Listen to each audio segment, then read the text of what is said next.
So, as the Yuletide draws nearer, there has been significant increase in vehicular movement across the nation.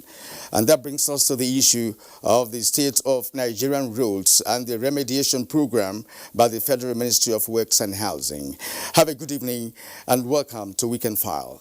Nigeria has 108,000 kilometers of surface roads and about 32,000 of them constructed and managed by the Federal Ministry of Works and Housing. These roads account for Trunk A class, which form the skeletal national roads grid that cut across regional boundaries in the country and in some cases extends to the international borders of neighboring West African countries. As major means of transportation in the country, it's expected that all roads should be motorable all year round. However, the opposite is the case in some situations, and hence the need for remediation mechanisms. Some observers have indeed commended the federal government for its determination to fix Nigerian roads, being one of its cardinal development strategies. Now, on what might be the road travel experience this Yuletide, Minister of Works and Housing, Mr. Babatunde Fashola, assured Nigerians of shorter and more pleasurable travel time. That was when he met with the public transport owners of Nigeria Association, Pitona, and other stakeholders recently for a briefing on efforts by his ministry to carry out repairs and palliative works on the roads since September this year. Now, there are roads to keep in mind here, namely 110 kilometers Gusau-Dansada Road in Zamfara, Biu-Gombe, and Damaturu-Biu roads. There is Makurdi-Boko, Katsina-Zaki-Biam road that links Benue to Taraba State. Others are Oyo-Obomosho, Lagos-Sango, Bokuta, Abuja-Mina, Ife-Ibadan, Lokoja-Abuja, Enugu-Port Harcourt, and the Enugu-Onitsha expressways.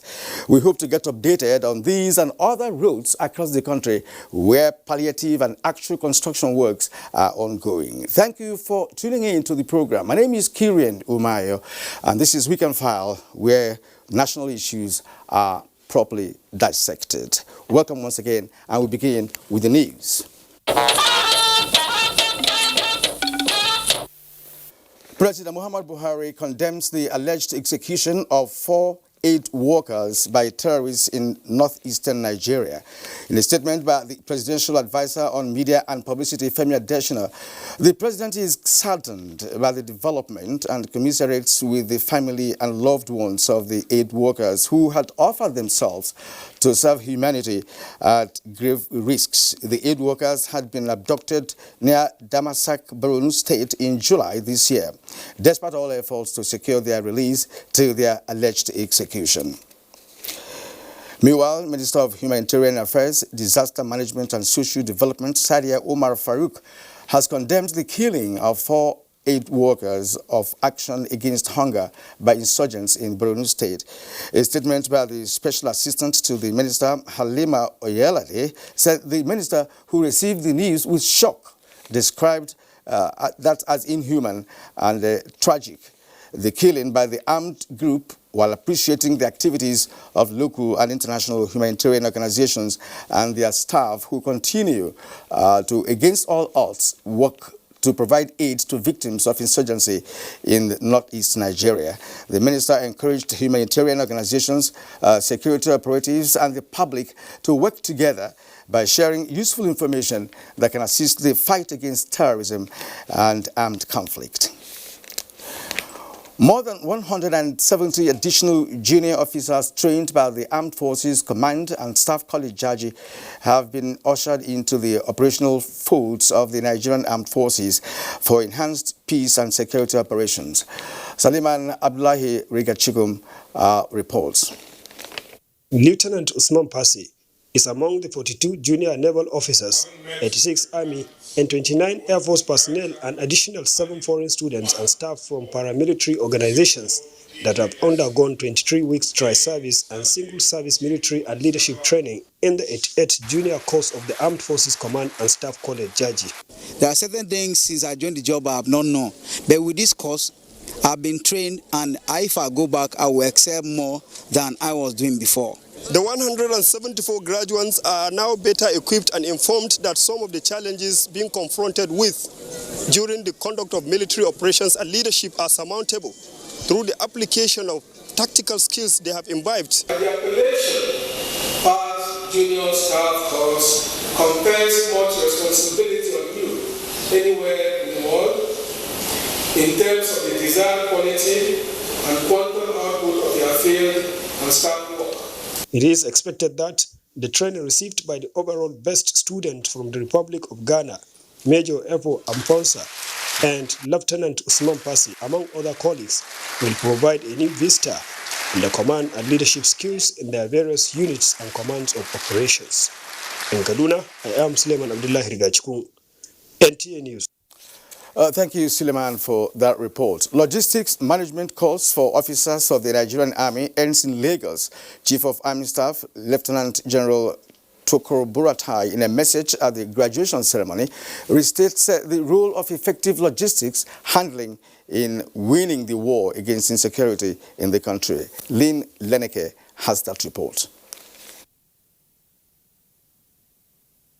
Lieutenant General Tukur Buratai restated the Nigerian Army's total commitment to evolving strategies to address the various security challenges confronting the nation, stressing that winning the war against insurgency is of utmost priority to the federal government, which the Nigerian Army is committed to achieving. We need new strategies to sustain successes, gain against insurgents, and reinvigorating our effort in resolving the herders-farmers conflict.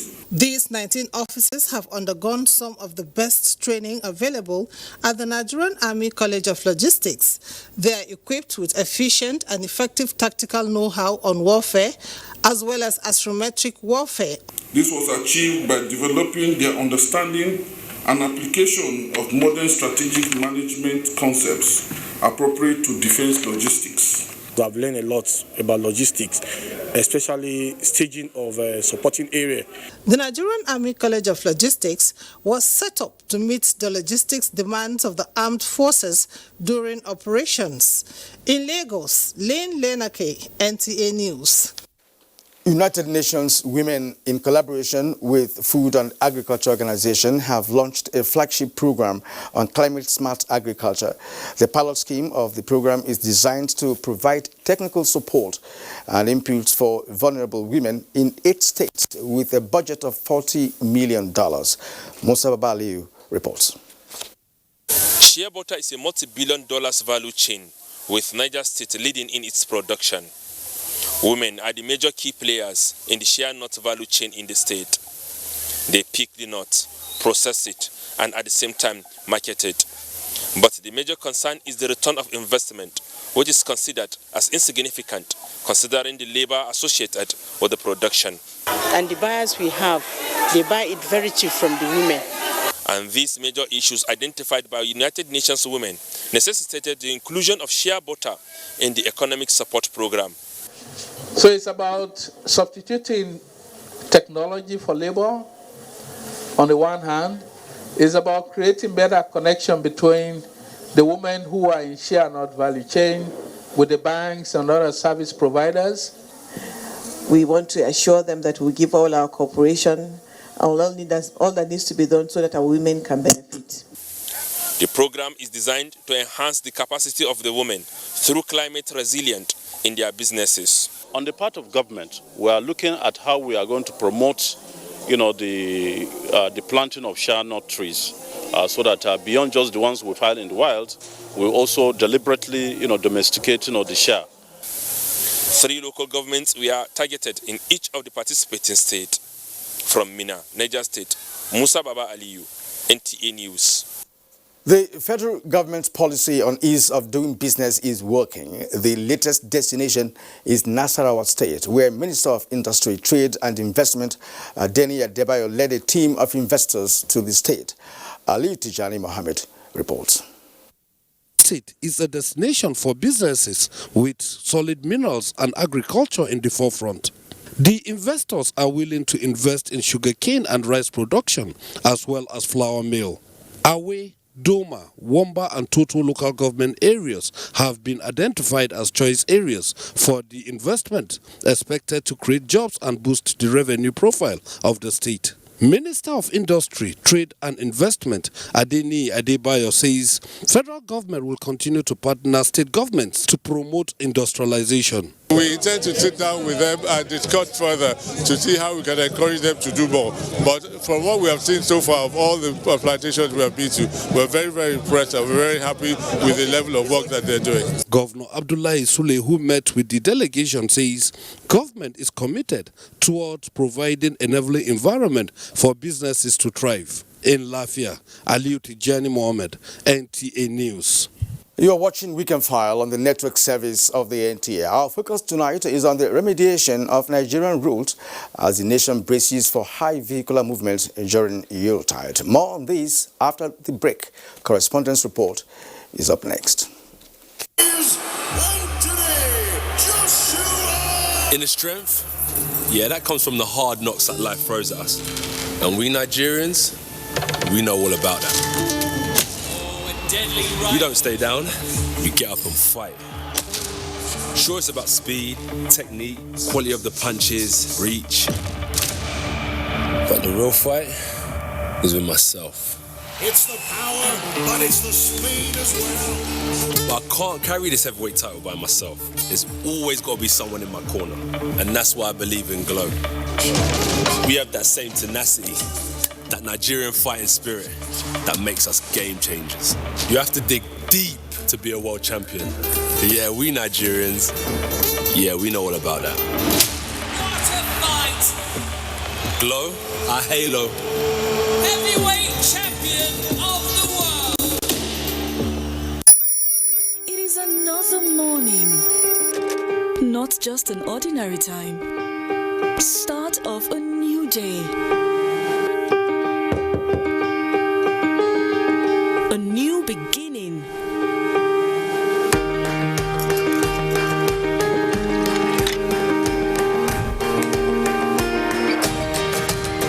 As you prepare everyone for the long day ahead, just anything is not enough. It is only you who makes breakfast special. You make them creamy. You make them tasty. You add vitamins and nutrients we need for a delightful, healthy start to the day. So start your day right with Hollandia Evap. Hollandia Evap. Life tastes different. Hollandia. Nothing can stop you from achieving your dreams but you. Nothing can stop you from achieving your dreams. Chris is saying, believe in your originality and nothing can stop you. Chris Air Fine Jewelry and Timepieces. Visit us at Transcorp Hilton Lobby opposite UBA Abuja. This na how we dey show for holiday. This na how we dey be when you don tey you block male. This one pass decoder. This na your family groove. Totori your family this season. Go sharply arrange Go TV decoder and Go Tenor wey carry 1 month Go TV Max subscription for low body for only 6,900 naira. Go TV. Live it, love it. Wake up, nothing can hold us down. Get up, all the way to the ground. Breakfast today, every day. Nestle, good food, good life. The Honorable Minister of Communications and Digital Economy, Dr. Isa Ali Ibrahim Pantami, FNCS, FBCS, FIIM, cordially invites all stakeholders to the ICT Data Stakeholders Workshop on strengthening the National ICT Data Bank. Theme, Building a Digital Economy through ICT Data Resources. Dates, Monday 16th to Tuesday 17th December 2019. Venue, Immaculate Hotel, Port Harcourt Road, New Owerri, Owerri, Imo State. Time, 9 a.m. daily. Announcer, Permanent Secretary, Federal Ministry of Communications and Digital Economy. My name is Yemi Adetunji, the COO downstream of NNPC. Ever since the closure of the borders, we have seen a marked reduction by 10% in terms of the evacuation of what you call loadouts of PMS, which equates to about 6 million liters per day, essentially because of the border closure, because of certain aspects we've also done as NNPC, working with our sister organizations, sister agencies, Nigerian Customs, DPR, Federal Ministry of Petroleum Resources, and other agencies, and also what we call Operation White, which is an intervention we have put in place to trace and track every molecule of petroleum products as they arrive in country through the vessels, as they move through the depots, and as they are evacuated with trucks out of the depots.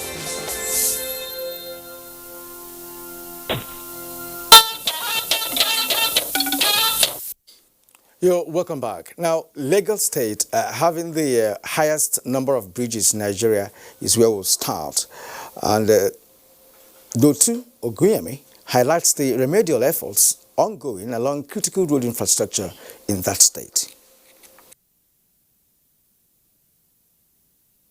Rehabilitation and reconstruction works on the way on federal roads in Lagos is visible as long stretches of roads have turned construction sites with earth-moving equipment and men working day and night, leaving motorists to bear the brunt of traffic. Though they're trying to find a lasting solution, but what I'm going through here, you know. We thank them for what they are still doing at the moment. We appreciate everything, but we still beg for more. Unarguably, traffic is inevitable along these routes, but the gains of jobs created, both technical and manual, is a part of stimulating economic growth. Lagos has the highest volume of traffic, so we need to keep Lagos on. Lagos roads must move. This is the commercial nerve center of the country, so most of the roads, especially the ones that leads into the port and leads into all those sensitive areas, they need to be put in a proper shape. Some bridges where work are being carried out include Domalong, Ujuelegba, Eco Bridge, Independence Bridge, as well as Ijora Apapa flyover. Work on Falomo Bridge is however yet to commence, while the contractors are moving to the second phase of the third mainland bridge repair works. The first contract is the one for the reinforcement and the jacketing of the abutment of the ring road going to Third Mainland Bridge, that is already completed. Remain to change the bearings of the bridge and the joint on top of the bridge. With the pace of work set to guarantee timely delivery of the project, the difficulties experienced by motorists will soon be a thing of the past. In Lagos, Dotun Oguyemi, NTA News. In Kogi State, Jacob Sani reports that federal roads in the state are receiving adequate attention. The dualization of 59.9 Lokoja Okene Benin Road project, which is part of the entire remedial repair work on federal highways across the country, consists of construction activities which include asphalt concrete paving, stone-based surfacing, side and median line drains, slabs and box culverts in line with the specification and designed to ensure safety of high-velocity vehicles on the highway. Targeted at opening up settlement and access road for goods and services. The progress report from Obajana to Okene and from Okene to Aushi indicates that failed sections of the highway are finally being reconstructed.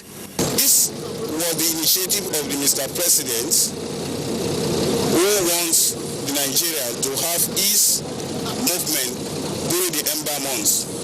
Contractors are fully on site in the entire 4 sections and were mobilized to complete the process of asphalt pavement installation. By the end of this year, we are hoping to complete maybe about 12 kilometers. From Abajada to Kaba Junction is good. This road now is okay by us. The delivery of the federal highway project to Nigeria requires adequate coordination of all resources, cooperation of host communities, and consistency in the management of funds allocated for the road remediation project. From Lokoja, Kogi State, Jacob Sani, NTA News. And Daniel Obai in Oka, Anambra State reports on some major road and railway projects that are ongoing under the current administration in that region. Nigeria, no doubt, has benefited from his infrastructure development bus strides. Amongst them is the construction of Second Niger Bridge. The project is intended to reduce pressure on the old existing bridge and ensure unfettered movement of vehicles in the area. Work is on top speed as the contractor strives to meet deadline. The once nightmare of motorists, Umunya axis of the Enugu-Onitsha Expressway has been reconstructed with work ongoing from the Awka end of the road.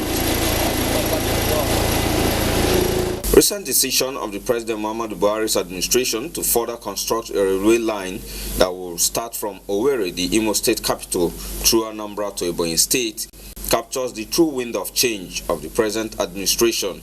The move, stakeholders have agreed, will boost the social and economic status of the zone, more so the commercial cities. From Awka to Enugu is on work. The government of the President, His Excellency Muhammadu Buhari, is a man of action, and I know once he has said it, he will do it. Citizens, especially those of the southeast, expressed optimism that the railway project will come to fruition in no distant time.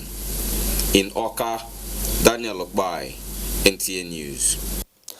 Now, let's hear from Mina Ukobasi on some road projects going on in Enugu and other parts of eastern Nigeria. In Anambra State, rehabilitation work is in progress at the outstanding sections of the Enugu-Onitsha Expressway. Work has been completed in some sections of the road, making movement much easier for commuters and motorists. The work is going on well. You can see what is happening between Omonia and Amobia. Road is going, I think it's coming from two sections now. Moving from Awka to Onitsha, looking at the road is progressing and the quality of work there is encouraging.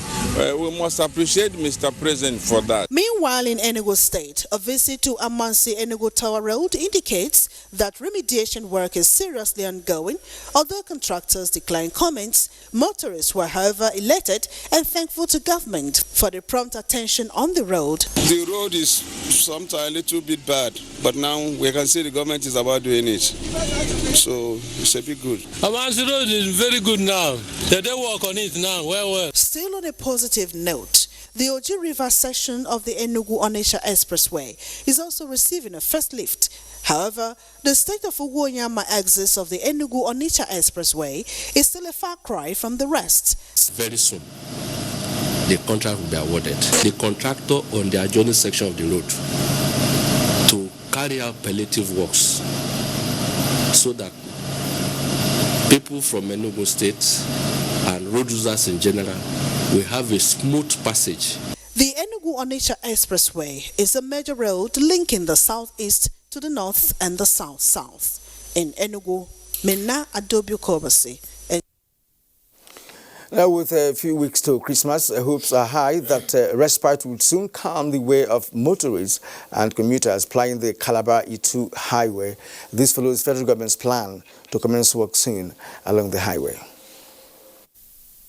I'm happy to tell you that they've been directed to go back to site, and the issues that were involved have been sorted out, and I'm sure you will see them back to site this dry season. We are going to create a new carriageway, and then we are going to also reconstruct the former carriageway.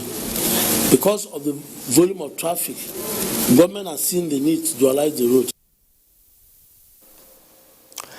And we will hear more from the man in charge of works and housing in the person of Babatunde Raji Fashola. But that will be after the break. The goal, a scout was looking around Bayelsa. Luckily for me, he came to my school. And that was how my journey of becoming the Nestle Milo Basketball Championship MVP began. Along the path, some people tried to discourage me because I was short. But then I got to realize that it's about your heart, not about your height. Sometimes I get discouraged going for training and all that. Sometimes I trek. And that is what every person that knows where he or she is going has to do, to play along with the challenges and make sure you overcome it. I am grateful for the platform Nestle is giving to young athletes like me. My name is Regina Donanu, and this is my journey. Nestle, good food, good life. You don't really own a watch until you own a crisp air. Air, air, until you own no Chris Air. Black Watch by Chris Air. Sexy. The Black Watch. Beautiful. The Black Watch. Magnetic. Sexy. Black. Elegant. Love the new Black Watch by Chris Air. Chris Air. Visit us at Transcorp Hilton Lobby opposite UBA, Abuja. Wake up. Nothing can hold us down. Get up. Get up. Born to wear the crown. Breakfast your day, every day. Nestle. Good food, good life. They swore an oath to serve our fatherland and defend the people that traded their freedom, comfortable homes, and mortgaged their lives on the battleground for our unity and peaceful living. These are the great, fearless, loyal, and committed Nigerian armed forces who risked their lives courageously to safeguard our borders. But in the line of duty, many never returned. Nigerians, arise, let's celebrate our fallen heroes. Put on the remembrance emblem with pride to support the incapacitated and families of our fallen heroes. It is indeed befitting to honor the memory of the gallant hearts of the men who paid the supreme sacrifice to keep the country united. President Muhammadu Buhari enjoins all ministries, parastatals, religious and corporate bodies to donate generously to the Emblem Appeal Launch. Send your donations to these accounts. Account name, Emblem Appeal Launch. Account number 393-200-7526. EcoBank Nigeria PLC. And now let's welcome the Minister of Works and Housing, Mr. Babatunde Rajiv Fashola, to the program. You're welcome, Honorable Minister, you're welcome to the program. Good evening and thank you for having me, and good evening to viewers and listeners at home.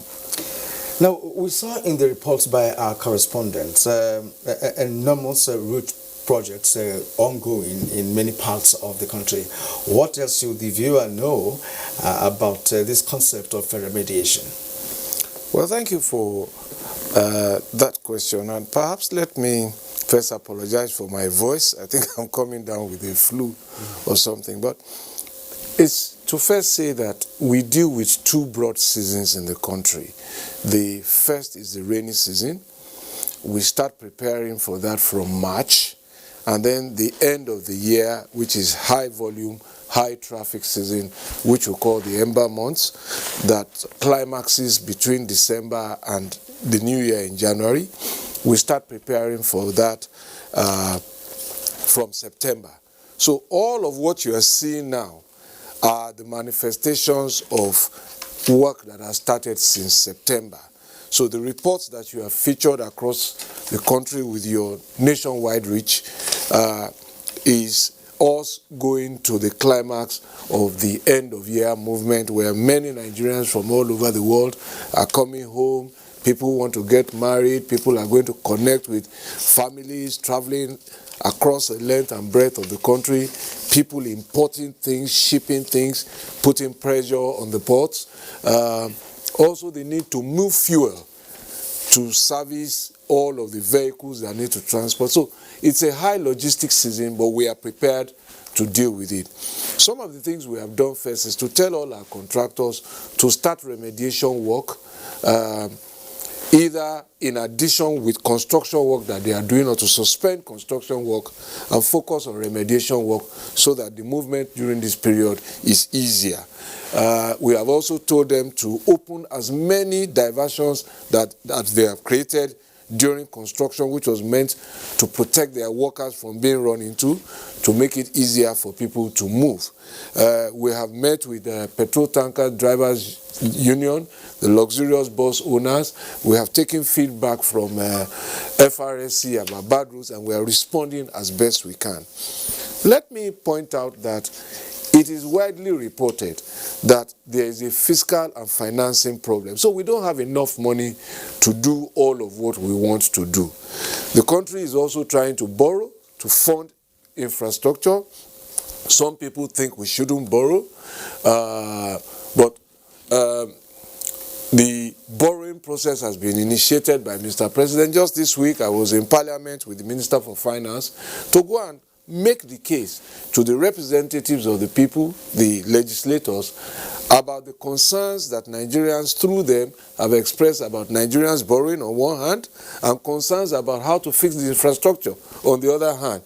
It's a catch-22 situation. And so these are the challenges. Yeah, it's really a challenge. Nigerians have actually, some Nigerians have spoken against the loan that you just talked about, perhaps because of what has happened in the past, where previous administrations did same thing without effectively and efficiently utilizing the loan. But we will go there in a short while. But for now, let's concentrate on the issue of remediation that we're talking about. How effective has this program been? Do you have a monitoring mechanism that enables you to see what your contractors are doing? Because of course the Yuletide is getting to its peak. Oh yes, it's important that you also raise that question. We have controllers of works in every state of the country, including the FCT. So some of the reports that your correspondents have covered, you've seen our controllers in many states briefing. And we get these reports every day. We also have consultants employed to supervise the execution of these works. I get these reports. The directors at the headquarters get these reports. So also apart from using this platform that covers the country, we post all of this information also on our Twitter handle, which is at FMWH,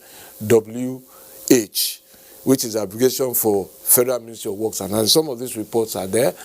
We also have these reports on our ministry's website, which is www.http:/Federal Ministry of Works Nigeria, Works and Housing Nigeria. All of these reports are currently and continuously being loaded. Apart from that, I hold meetings every month, every week. At 6 p.m. yesterday was when we rounded off our meeting on works on the Benin, Eho, Auchi, Okene, Obajana Road, and all of the directors were again mobilized back to the field with the controllers who were with us to continue to supervise what is going on there. And as I was coming this evening, I've got reports by text messages that Ilesha to Ife has improved. We have works going on Old Oyo Ogbomoso. I got reports also that the Eho section, which is the very bad part, has become motorable. Work is going on the Ekpoma section, and it will continue all the way to Okene. All the 4 contractors in that axis have been directed to mobilize to site. And this is true of what you have reported also about the east. We are mindful that the area through Asaba to Onitsha will be very, very busy on the old bridge while work is going on the second Niger bridge. So we want to make that motorable from Onitsha all through to Oka and all the way to Enugu. Parts of the Port Harcourt area is being prepared now for asphalting to link Port Harcourt to Enugu and the 5 states in the southeast. We have asked the contractor on the Aba, Owerri also to go back to site. And Apapa Oshodi trying to help relieve the port. Work is going on there. It's caused some pain. Lagos, Ibadan, Abuja to Kanu are some of the places where we've also asked contractors suspend the main works, try and remediate the potholes so that people can move, open up the diversions, and we expect that we will get to the climax point from this new week, starting from the 16th, when movement for Christmas really begins and will peak around the 23rd, 24th into the new year. Now, how does the root remediation program currently going on differ from other intervention approaches, in the past? Is there any additional or creative, input this time around to see how effective that can be? Well, specifically, what we want to achieve first is that we are come to render service. And sometimes in the process of trying to construct, there is delay. And at this peak period, which is like an emergency period, we have to intervene to ease the condition. Construction and commuting are difficult. if undertaken at the same time. But we understand that this is a window of about 4 to 6 weeks, and we have asked all our contractors to keep emergency gangs through this period to ensure that commuters can travel, to ensure that the nation can distribute fuel, and to ensure that commuters have a more conducive travel experience. What I can say very, very confidently, as we complete some of these projects in the new year, in 2020 and into 2021, people will see relief. The pain and the inconvenience will certainly have been well worth it by the time we finish. What is happening is that with limited resources, this government is trying to do so many things at the same time. We have now 524 road contracts across the country. So the case is no longer that there is no road being constructed in my state. The new case now is, when are you going to finish? And this is challenged by resources. As at yesterday, when we were closing and tallying off our liabilities, we were owing contractors about 314 billion naira for work already done. Now, I think it's important to quickly make this point. Contractors don't keep building materials. They don't keep labor. So, they order building materials, sand, laterite, aggregate, cement, iron rods, bitumen, when we pay them from their suppliers. So once they don't have money, no supplier will supply. If they don't have the resources, they can't work. And in some of these bad places, I need to reiterate the point that the contractor also has to move his building materials through some of these bad sections. So it's a very, very difficult logistic experience. And I just urge people to bear with us. Now, you talk about funds, the paucity of funds, but Ministry of Works and Housing is one ministry, that gets a huge chunk of, the national budget, in terms of allocation over time. And frankly speaking, many Nigerians may be thinking in the direction of perhaps funds not adequately deployed in some very important roles, as the case may be. And this issue of most of us which have raised, I think, is an issue of concern. If you, as the Minister of Works and Housing, is talking about paucity of funds in the ministry. So what is the way out of this?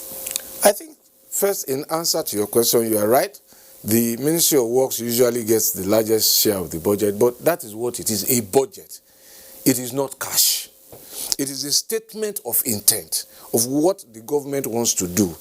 It speaks very, very clearly to the Buhari administration's commitment to fund infrastructure in order to grow this economy and create employment. Now, how we raise the cash to fund that budget is another thing entirely. And it speaks to the fact that from 18 billion naira, which was the budget of the last administration, their last budget, 18 billion naira for all of these roads we are talking about, it has moved to almost 300 billion naira with the price of oil dropping. And these are significant changes of commitment. When we earn more money from oil, we budgeted less for roads. So we now have a deficit budget that needs to be financed by borrowing. And people are legitimately concerned about how much we borrow and about our debt service. But we are in that situation now where we must borrow, invest it in these assets, because these assets will last 25 years, 30 years, and we should finance them with today's cash, not tomorrow's cost. So this is one of the reasons. And in any event, if we don't borrow, we won't solve this problem unless somebody can find an alternative way to raise resources to pay. All right, now let's talk about the funds that are available. Road development challenges are attributable to some factors, and one of which could be what we usually hear, that there is a distance between approval, implementation, actual construction, and result. Does that make sense to you? But that is eminently sensible. Awarding a road today doesn't mean that it is going to be built just tomorrow. It will require so many processes. You have to comply with laws. You have to comply with the procurement process. You have to advertise, because we are under public scrutiny, Freedom of Information Act, We're in a democracy where everybody is entitled to ask questions about what you're doing. So you are best off following process.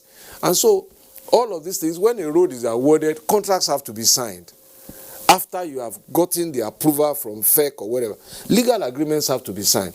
Contractor has to get a bank guarantee to ensure that money paid to him doesn't disappear. Then he has to mobilize materials.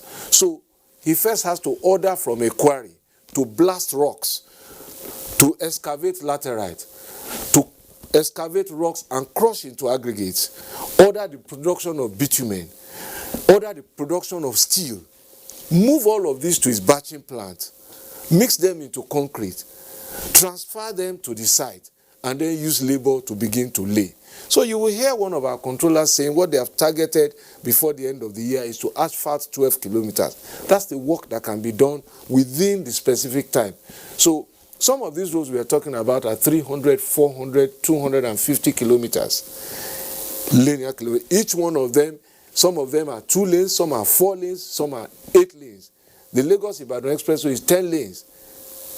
So these are the reality. So they won't happen overnight, and that is why sometimes at this kind of time we say suspend the construction, fix the bad patches, and let people pass.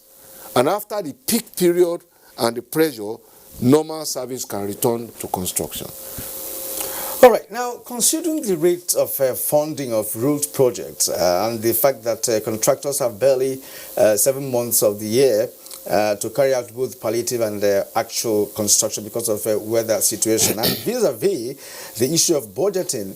Now, would you advocate for concessioning of major federal roads in this country to the big 10 major road construction contracting companies, in a situation where the concessionaires will be responsible for raising funds, maintenance and repairs of roads concessions to them? Is that a possibility? Certainly I would. And every year we send list of roads to the Infrastructure Concession Regulatory Commission.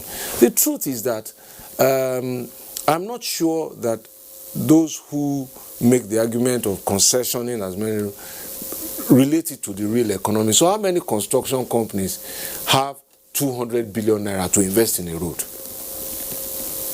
So look at the quoted ones and look at their total turnover, look at their profit, and it is only their profit they can invest. Now, in what economy and at what rate are they going to borrow money to invest in a road? At over 20%? So these are the realities. So how many construction companies have the balance sheet to raise capital to invest in a road? Let me also say that we must draw the distinction between types of infrastructure. Roads are largely social infrastructure. Airport runways are social infrastructure. Very few people want to invest in them. They would rather invest in an airport terminal building where you have shops, malls, where quick cash collection is easier. They're likely to invest more in hospitals where you have bed spaces and patients pay. Food is served and is billed. As against, yes, you can toll some of these routes, but how much toll, how much revenues can you really get if you look at the traffic numbers? So is that the reason? I'm not saying that is the reason. I'm giving you a basket of challenges with concession. I'm also saying that concessions take time to negotiate. And this is a nation and a government in a hurry. Some of these concessions don't come through for 3 to 4 years. So let me pick 2 projects that were concession. Lagos-Ibadan Expressway. It did not happen. We spent 8 years and capital could not be raised. That was the truth. Second Niger Bridge was concession to the current contractor with their foreign partners. After a while, they couldn't reach commercial close. So it took the Buhari administration to say, bring back these roads, let me take them over. And now you see work going on Lagos-Ibadan. You see work going on the second Niger Bridge. That is what governments across the world do with regards to transport infrastructure. Even the rail, they seldom make profit. The profit comes from cargo transport, not necessarily from from passenger transport. And this is verifiable by those who are interested to know. They can research this. So if you count all of the roads in America, in UK, in Europe, in South Africa, and do a percentage gross, how many of them are concession? What percentage as against what government has directly funded? It is easier after construction for government to then sell off, because government has the biggest balance sheet to take credit. That's the reality, as I understand. But can that happen in Nigeria? Because there are roads that have been completed by federal government, but poorly maintained over the years. Like the ones that we have across the nation, we have potholes. Excuse me. The maintenance problem is a historic one, where we haven't created a maintenance economy.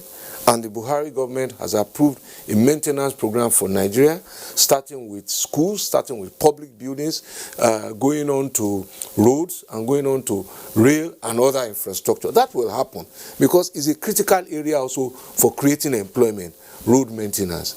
So as at yesterday, we held meetings with some of our contractors to say, look, give us proposals about what it will cost us to maintain some of these roads you are currently building when you finish. So we're working along all of this. There's a lot going on that is not yet manifest. And as you said, policy, implementation, and results have a distance between them. But they will happen. Okay? But there is also abuse of the road. Our roads are built to the global international standards, but the use is not compatible with global international standards. First of all, most countries that have very good roads, apart from maintenance, have rail to take heavy cargo. Secondly, at this moment, until most of the rail network is completed, most of all the cargo, fuel, food, construction materials, and all of that, which is very heavy, are on our roads. Now, instead of loading them on 5 trucks, some of our people prefer to load 90,000 tons on one truck. And that damages, no matter how well designed that road is, you begin to stress it, and you are precipitating failure. So, but we are working on all of this. Enforcement of all of this will start next year. We comply. We ensure that nobody loads more than 45,000 tons on our roads from next year. From all indications, we must borrow to be able to fix our roads. Well, unless there is another way to find cash. But you see, that unfortunately is the heavy burden that the Honorable Minister for Finance carries for our nation today, and I sympathize with her. In the Ministry of Works, we are a cost center. Our responsibility is to go and spend the money to deliver the infrastructure. But we continue to work with them. So we've taken creative options like the tax credit initiative, which the President approved. That is what the Dangote Group is using to fix the 37-kilometer Apapa-Oshodi-Orunshoki Expressway. That is working. It's working with the NLNG to fix Bodo Boni. It's working in Obajana to Kaba to fix that road. And there are more like that in the pipeline. I think there are about 28 projects like that in the pipeline using the tax credit initiative. There's also the Sukuk, which has helped to advance the development of some other routes. And there are local and also international borrowings. And this is really where we are. So it's a difficult space to operate in, but we are optimistic and we believe that things will get better as we go into the new year. Now that we have a budget that is essentially ready, subject to assent, I think we can all focus more quickly in the new year on how to fund that budget in the most productive period of the dry weather, which is from January to June. All right, thank you, Honorable Minister. You have actually touched on some of the routes that we actually presented during the opening remarks, but I'd like also to talk about certain routes like Makurdi Kasnala, Zakibiam Road, and of course the Gusau Dansada Road in Zamfara, Bu, Damaturu, and so on. Are those roads now being touched anyway? Is it being constructed, or is there any remedial program going on those roads? Many of those roads are receiving one form of attention or the other. As I told you, we have 524 of these road projects across the country, and with all the best intention, I can't keep a mental and accurate record of that in my head. So But let me speak to a news report today that was brought to my attention about the blockade of the Calabar-Itu road. And I think it's important to say that while we sympathize with commuters using that axis and those who live in that axis, there's a contract on that road awarded to a very big construction company. They had to shut down their operations because we were owing them, I think we were owing them about 3 billion naira. So that's why they stopped work, because they didn't have the materials to work again. So this goes back to funding challenges. But with respect, with greatest respect, I do not think that blockading a difficult road helps the situation. It only compounds it, in my view. And some of the reasons that have been given in the report that was shared with me was that, well, they gave government an ultimatum. The truth is that government doesn't work by ultimatums. Raising money to pay the contractor is not a process that will happen by an ultimatum. And it's not an executive responsibility alone. So it is an executive and parliamentary responsibility. The president has done his own part, proposed a borrowing plan. The National Assembly has to look at that plan because they too are answerable to the electorate who elected them. Why did you approve this? So that process will not thrive in an ultimatum. And I think what is important is that people will ask more information, go to some of these websites and handles, to understand what is going on before they take matters into their own hands. Because it doesn't also help the commuters if the road is then blocked. What is the situation at the moment? Well, I got that report on my way here. I will verify when I leave here what is happening, but I can assure them that they will get relief because Julius Berger, the contractor, was one of the companies that we met with instructions to also go back to site. But people must understand that even the construction company has to move its equipment and its materials through that road that is blockaded. So how do you then deliver a relief? So, and that is why I say blockade is not a strategy, neither is an ultimatum. I think it's a collaborative attitude that helps to solve the problems. We sympathize with those who are aggrieved about it, and it is a situation that we want to quickly put behind us. All right, at this point, I'd like to thank you for your time and what I've explained to Nigerians. Of course, we have high hopes that many of their roads will be motorable this Yuletide period. We thank you, Honorable Minister, for coming. Thank you for having me. And I've been speaking with the Honorable Minister of Works and Housing, Mr. Babatunde Raji Fashola. This is Weekend File. We'll be back in a moment. Not so fast. Look, I'm tired. I want to check out of this country for greener pastures. Just calm down for a moment. Please sit down. Do you have a job where you're going to? No, but someone is arranging, Listen, Alinko. Checking out of this country without proper planning means one thing. Unimaginable begin. I've been in the diaspora, but legitimately doing great things at home and abroad. As I've been saying, without the proper footing abroad, the risk is not worth it. Listen, Alinko, it's better to be home than be trapped abroad or even end up in prison.